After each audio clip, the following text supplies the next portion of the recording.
This is the first of a 5-part series of crowdcasts, which will be culminating on Friday with Anne-Laure Leconte, who is the author of Tiny Experiments, which talks a lot as well, aligns a lot with what we will be talking about in terms of Vision 2020, and being able to act in spaces of uncertainty and liminality from a place of grounded knowing. What does that all mean? Well, firstly, it means knowing what success means to you.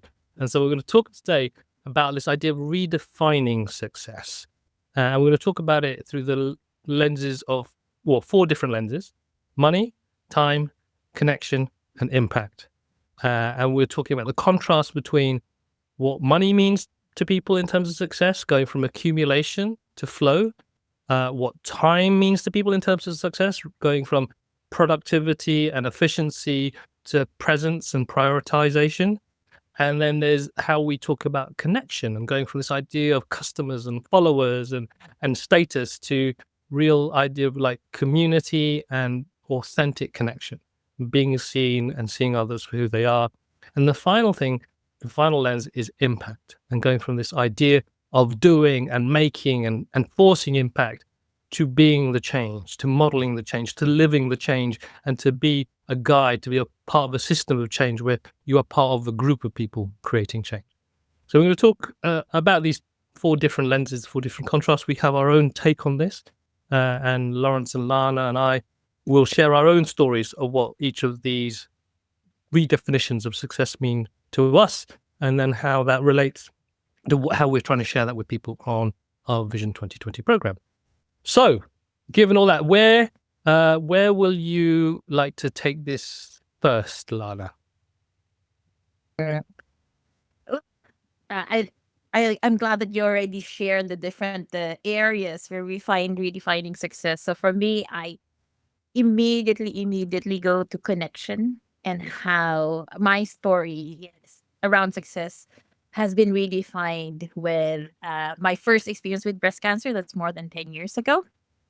And where the question for me was of how would I want to use my limited time, my limited energy, and my limited attention, because that is for all of us, we have limited time, energy, and attention. No matter if you're healthy or sick, we have a finite amount of that. And during that period, for me, it was really evident that for me to be able to engage in the ways that I would want to engage would mean I would have to redefine who I interact with, who I engage with, who I collaborate with. And that was also the time when I was searching that I got connected with you, Carlos. And we got started to working with the Happy Startup community. And then 5 years ago, we started Vision 2020. So for me, when I started redefining success based from who I'm engaging with, who are in my circles of connection, it really shifted a lot in terms of how I'd want to show up, what projects I take in, what projects I collaborate on, and I'll also enjoy those collaborations because then I get to be with people that I love and that I respect and that inspires me. And funny enough, those kinds of collaborations don't need any paperwork, don't need any contracts. No lawyers have come into our relationship yet. Exactly, right? So it's interesting how just because having the right relationships and connections can bring so much abundance and bring so much impact as well in my life. So for me, yeah, redefining success based on who I engage with and who I want to nourish in terms of relationship has created so much abundance in my life. How about you, Lawrence? Yeah, so if I think about me now, I think, or even me maybe 5 years ago, I would say the same, like gravitating to the people who give me energy, that energy exchange you get with connecting with the right people, and also knowing that the energy that can drain from you if you're with the wrong people. But actually, I think if I think about a big thing that shifted my thinking about success was probably about 25 years ago, actually, which I think community came as a result of this, but it was really focused on the happy money part. So focused on this feeling that if I pursue the thing that I'm good at, or the thing that I think I should do here, i.e. I did a degree in economics, I should probably go and work in the city. I should probably get a good job and have a good salary. That makes sense given the career ladder I'm on.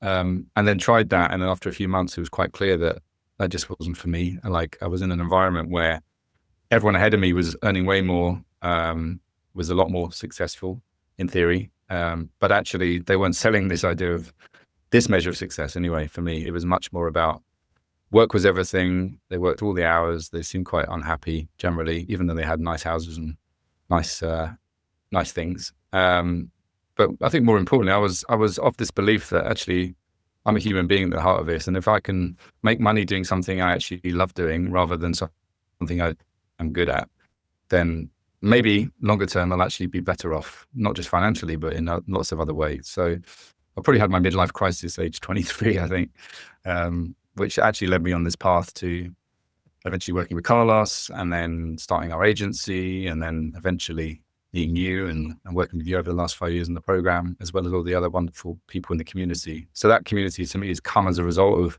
a commitment to happiness ultimately through work. And that was a big shift for me. It was like, even if I don't make the money that I will do in this career, certainly at the start, at least I know if I follow the path of curiosity, then actually I'm going to be more fulfilled and stay in the game ultimately rather than burn out, which I would have headed for if I'd stayed in that career. So yeah, at that time that was learning how to build websites, and who knew that would lead to where we are now. Nice. Yes. There you go. Yeah, going from a crisis to chrysalis, I think is that thing, is like, rather than it like, how do we see this all as a process of transformation? And I think these 4 lenses for me just helps, what I've seen, helps us just make sense of what this transformation is about. What are these 2 polarities that we might be dancing between? I'm going to talk about actually time and impact, and particularly around time, going from this kind of from metrics to meaning, from having really being effective with a to-do list to actually spending meaningful time on things, which means being present, not trying to multitask.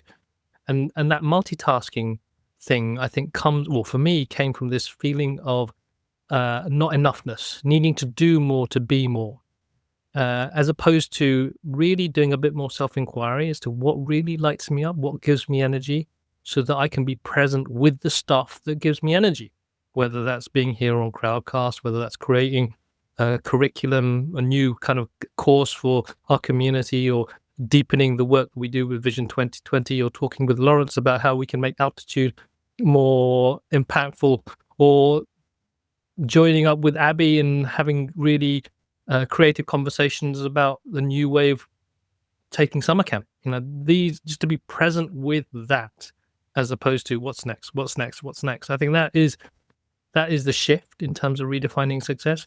And it takes work, which isn't just a switch. It's about a little bit of self-knowledge, which only happens when you're around people who allow you to say these things out loud.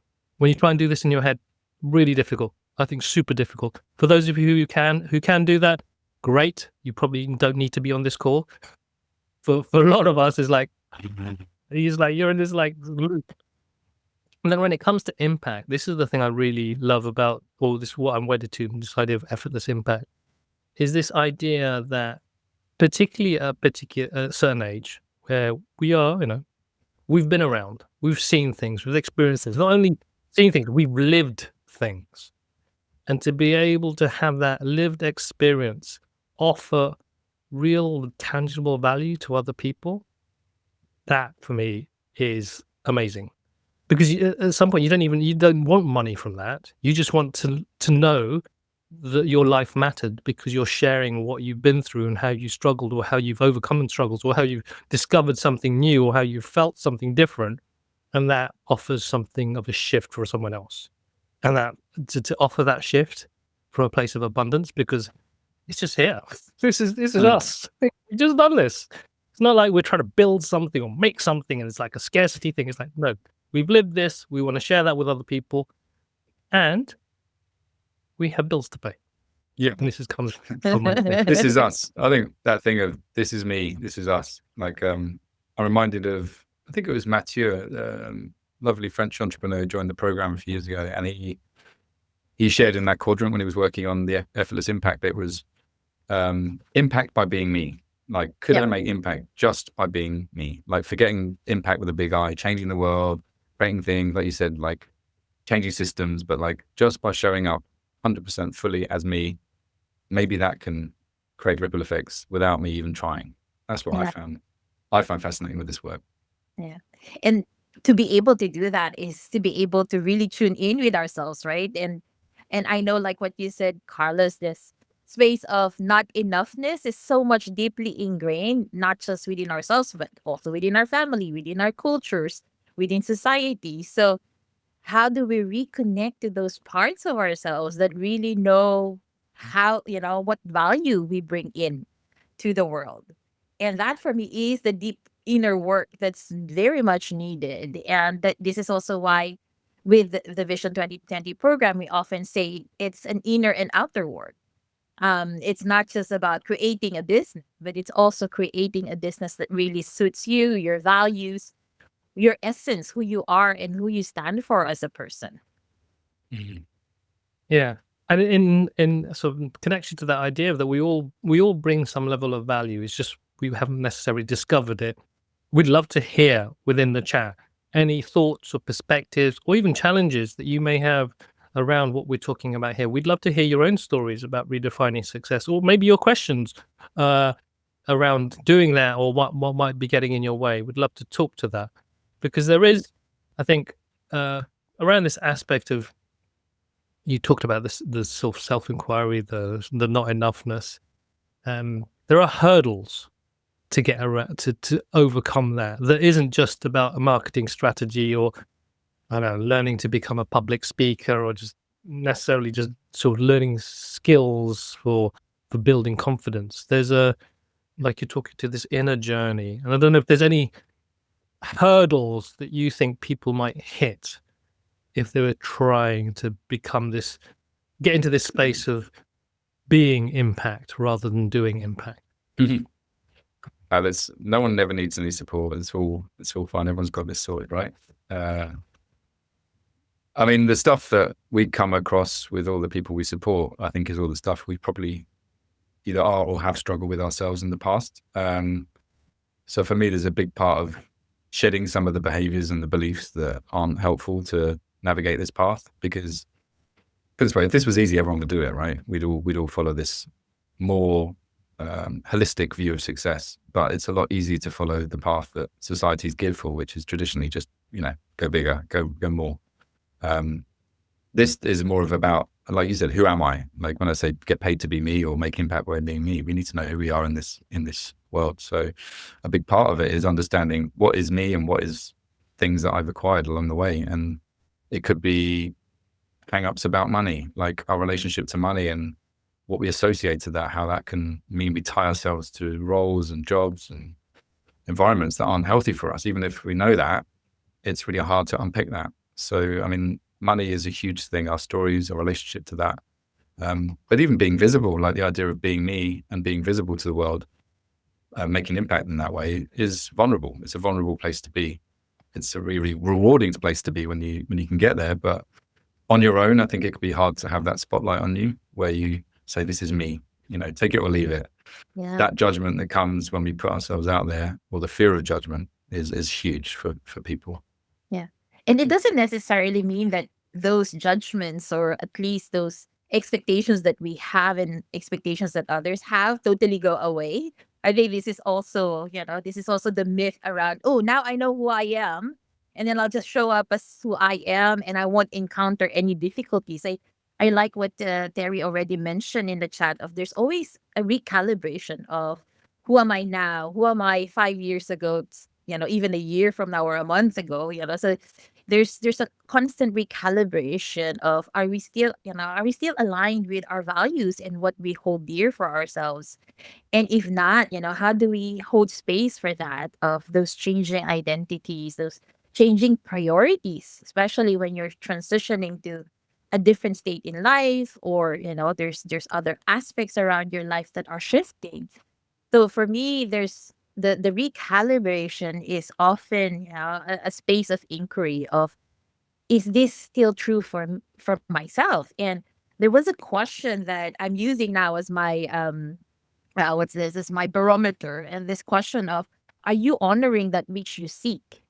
And for me, that is that's a good question to say, hey, this is how I want to show up, and this is what success means for me. And am I honoring that? Am I honoring that in the ways that I engage with others, in the ways that I, talk about myself, in the ways that I put out, the work that I want to put out in the world. So for me, having these moments of recalibration is very important. I like what you said is like, what is it?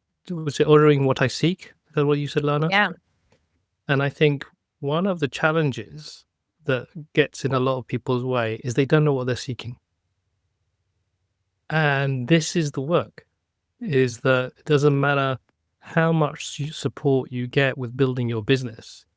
If you're looking for the wrong thing, or if you don't believe in the thing that you're seeking, then there's a good chance it won't succeed, or it will succeed in a way that doesn't really benefit you. And we've seen that. We saw that a lot in our agency days, where we would be among other creative people building their creative agencies because they wanted to do amazing creative work. And then where they got to was feeding the beast. They built this big company. They had all of this staff. They were doing work for Google and Microsoft, etc., but they were no longer creative people. They were managers. They were school teachers. They were trying to tell people off for doing the wrong thing. And that you could see them suffer. And a number of those agencies folded. The founders just left the building, literally. And so that, for me, is a story of how you can follow a path that is very well defined, that takes you to a place of measurable success, but just doesn't feel successful at all. But then what does it mean to seek what success really means for you? That's the perennial question I think some of us are really trying to answer. Yeah, and I like what Yvonne said here about how difficult it can be to detach ourselves from this model that is so ingrained in everywhere we look. Advertising, all the information we're fed day to day tells us that there is no other way. And so a big part of this for me is why our community exists, really, and communities like ours exist, is to surround yourself with people who are challenging this idea of success in this way. Because when you're surrounded by people who are living in a different way, then that's the norm rather than the other stuff we're fed. I think if you're the only one who's fighting against this, you feel like a lone wolf. And that's, I think, something we've been driven by since day one, really, is to connect people and say, look, someone else like you, even if you don't fix your problem straight away, you've got someone to walk this path with, and to know that you're not alone in this struggle. Uh-huh. And I guess this is also where the collective vision also comes in, right? When you're doing things on your own and you have your definition of success that you would want, it helps to also be surrounded, like what you said, helps to be surrounded with like-minded and like-hearted people of, hey, this is also what we would want to see in a society. And rather than it just being an individual vision, it becomes a collective vision. It becomes a collective, movement of, hey, this is how we can shift the different systems. And when we get to be in communities of practice, when we get to be in communities for change, we get to really also amplify this work and shift the systems. So for me, I see this as, the ripple effect is not just within who you are, who you're serving, but it's also shifting the systems of the societies that we are part of. Mm-hmm. I want to talk to Abby's comment in a sec. Mm-hmm. I just wanted to say, who is it who coined the term senius? Laurence, you can remind me. Well, I know it through Brian Eno. I think it might be Brian Eno. That's it, Brian Eno. And this idea of the genius that comes from being in a particular scene, and that scene being a collective, a space where people think out loud, and not to just teach or ask people for feedback, is this a good idea? But through that exchange, through that sharing of like a seed that then can grow through people's feedback and building on that, and hearing other people's ideas that then create basically more abundance in terms of creativity, and finding a place where you can do that, where you don't. And this is I would say, one of the contrasts to the definitions of success that we had as an agency versus now. We used to work with people who would make us sign an NDA before we could even learn about their idea.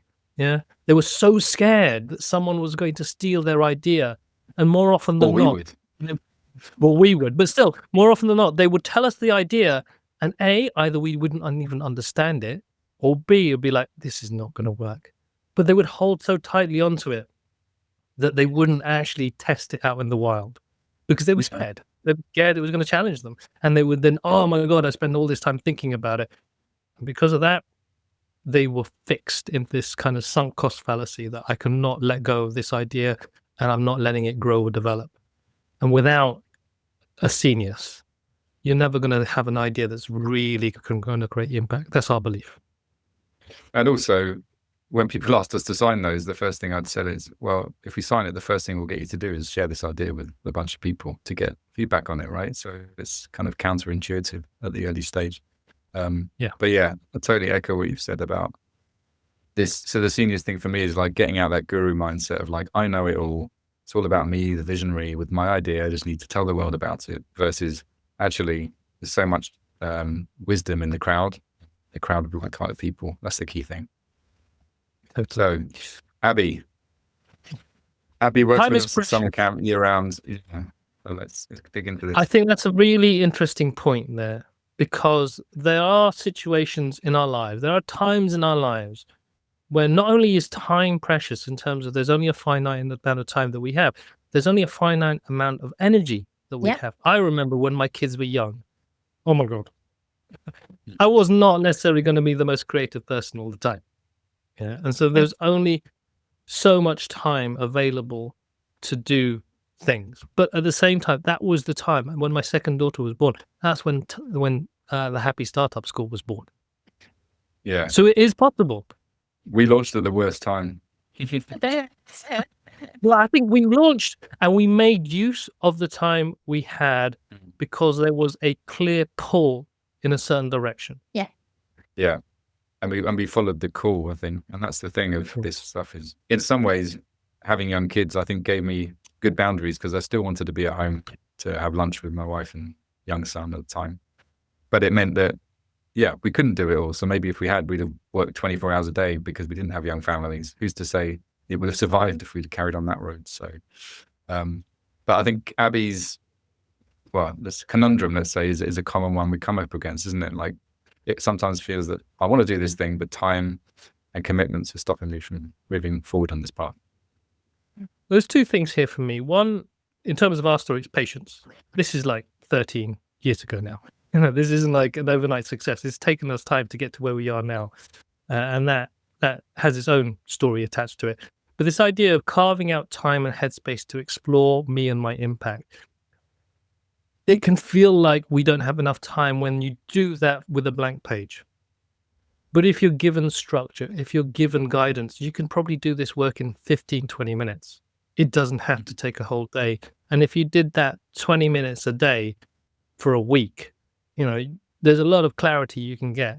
And particularly if you do that with others, and you have people that ask you questions about what it is you're exploring, that gets you out of your own little loop and your limiting beliefs about what's possible and what's not and what you're allowed, and even getting inspiration. Yeah. And Carlos, there's also the element of having a safer enough space to unpack also what are the resistance coming, where is it coming from? And what would you need to be supported in this resistance? Because a big part of this is really looking at, where am I, what am I resisting? Yeah. And how can I be supported around it? And you're not alone with it. This is the biggest problem I think we're trying to solve with what we do, is that all of us are in our heads thinking we're the only idiot thinking this or feeling this or struggling with this. And then you get to a space. It worked out. And you say it out loud, particularly in like a small group. We have 6 or 7 people. Someone says it, and suddenly, boom, everyone's shoulders drop. Everyone's like, yeah, okay, me too. All right, let's move on. But I think another part of this too is, and I think this applies, I'm sure, to young parents, but especially probably must. Do I deserve this? Do I deserve to devote some time and space for me? Because I've got other things to do, maybe older parents, maybe young kids, maybe the job, the house, all of that stuff. So in some ways, I might come last. And so that feeling of like, actually, I deserve this. I deserve to pay attention and give time to my needs in the midst of all this. And I know, Lana, you've shared a lot about this blogging and through your work about boundaries, particularly for mums, and given your journey with cancer, then you had to put those boundaries in place, right? Yeah, because there's, the more that we are connected with ourselves, then the more that we can be self-full. And we're often given the narratives of, oh, if I give too much attention to others, then I'm selfish. I'm selfless. And then if I give too much attention to myself, then I'm selfish. But there is, self-fullness of how can we come from a place of wholeness, of fullness, so that we don't keep on depleting ourselves. And I think that is a challenge, especially as an entrepreneur and as a mother or a parent. We keep on depleting our resources. And how can we resource ourselves with impactful work, with amazing connections, with a work that feels effortless? And this we can only do as how we do it generations ago, as a tribe, as a community. It's not something that we can do on ourselves. I felt a helpful reframe for me, particularly if you're a people pleaser, is that if I'm not allowed it, why is anyone else allowed it? If I'm not allowed to be selfish, does that mean no one else is allowed to be selfish? Am I so special that I'm not allowed to be selfish and everyone else can? So, that whole thing of like, actually, I'm not worth it, is then that starts to project. That will eventually project on other people, and you'll say that they're not worth it either, subliminally. So, But it's modeling, isn't it? Sorry? Modeling, as in, Well, I was just thinking it was mainly as a mental hack. There's the modeling, which is to help other people, but really, I believe this is a big blocker for people pleasers, because it's like everyone else deserves more than I do, but then not realizing that if you don't allow it for yourself, then you're not necessarily going to allow it for other people. That's a way to basically turn that weapon on yourself. It says like, no, like you said, Laurence, I got to model it. I got to be able to do it so others are allowed as well. I'm conscious of time. We have another 3 of these to go, and then we also add law, and we're going to be telling. Do we get fined if we go a minute over? No, we'll just lose people. Yeah, I thought so. We've got a comment here from Yvonne. I just want to have a quick look at it. Part of the problem is the range of limiting beliefs we may have absorbed as children, which can be A, unseen, and B, deeply embedded. This is the work. This is the work. This Lana's like jumping to your business school. This is the stuff they don't teach you on the 6-step program to 6-figure success. It's like, oh, just flick that switch. No, this stuff is deeply ingrained. Yeah. But if we don't admit it, and if we don't have the courage to share that with others, we will be stuck. Yeah. And sometimes this is why this book is so good. It's also a matter of surfacing it in the first place.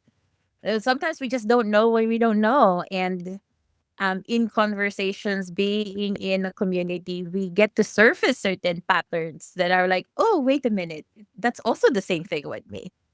And that form of mirroring is so helpful to unpack them and to slowly reveal the layers underneath. This is the point of the program where I direct people to Lana, say, you need a one-to-one with Lana, and then they come back, typically in floods of tears. Good tears, happy tears. So many layers. So on that whole layering approach, what layer are we going to unpeel tomorrow? We're going to talk about, your story of change, aren't we? So, again, we're skirting over the modules of Vision 2020, so we didn't really cover, obviously, all of the module 1, but you got a sense of the why, I think, behind success and what that looks like for you. Module 2 is really about looking at your story, where you've come from, what's led you to this point, and how this can inform you about the people that you want to serve and the change you want to make in them. So how does your story connect with the story of the people that you want to work with? And again, uncovering your authentic niche for now, not worried about the world and changing the world, but changing a small group of people's lives. Too many people start with solutions. We're going to ask you to start with story, and we're going to tell you what that means tomorrow. Just to recap on today, in terms of what we were trying to communicate about this idea of redefining success. The tool that we use on Vision 2020 is called the Success Canvas. And the 4 reframes that we're trying to get people to think about is to think about happy money, intentional time, authentic connection, and effortless impact. Owning those definitions for themselves, because we believe that if you are like us and you want to do work that's more aligned to who you are, these are the 4 ways to look at success. And we will share with them. This is what we do in the program. We share our definitions and what it means to us and how we've created that in our own businesses. And then we get everyone in the program to share their own, so that we can then, with this genius, come with more grounded and personal and authentic definitions, so that we can do more of the work. So take note if you're interested in this work, and if you want to, if you're curious about the program, if you just want to have a conversation and learn more about it, then go to the website vision.happystartups.co. You'll find more information about how the curriculum works, and also there's an opportunity to schedule in a call with Laurence or myself, so we can just find the fit. So to make sure that you're in the right place. Cool. Okay. Thank you, everyone. Hope to see you all tomorrow when we start talking about stories. And in the meantime, any final words, Lana or Laurence? I'm just looking forward to seeing the conversations. Very, very alive chat conversations. So looking forward for tomorrow around stories of change. Same for me. I think, covered a lot, but I think for me, it's just moving on this path towards the thing that sparks your curiosity or feels more aligned, rather than having to change everything from day one. So not ignoring the feelings or the feels. But we'll dig in more tomorrow. Oh, there's so much more we could talk about. We want to honor your time. So until tomorrow, see you then. Stories of change. Yeah. Bye-bye.